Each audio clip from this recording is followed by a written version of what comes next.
Du 16 au 20 juin dernier, le plus grand salon dédié à la défense et à la sécurité s'est tenu en banlieue parisienne. Le parc des expositions y a prêté son décor. 55 700 visiteurs, plus de 1500 exposants, 17 délégations provenant de 172 pays, dont 21 du continent africain, ainsi que 3 organisations internationales y ont occupé les lieux.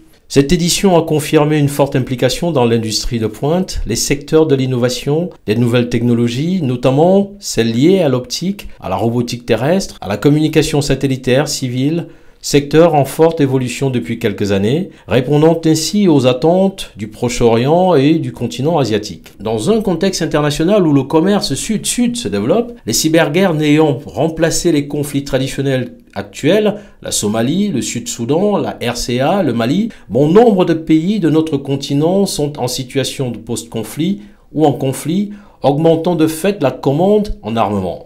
L'Europe, quant à elle, reste à la recherche de nouveaux marchés, mais pêche par la réduction drastique des budgets. C'est aussi le cas des États-Unis.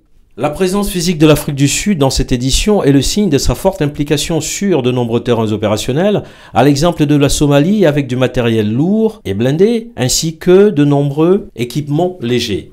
Avant 1960, une exposition était organisée tous les 2 ans. Ces véritables lettres de noblesse sont acquises en 1994, enregistrant de nouveaux exposants venus de l'Amérique du Nord aux côtés de ceux de l'Europe occidentale et de l'Association européenne de libre-échange, ce qui lui confère une référence mondiale. Il devient de fait l'espace majeur pour l'innovation et la nouveauté.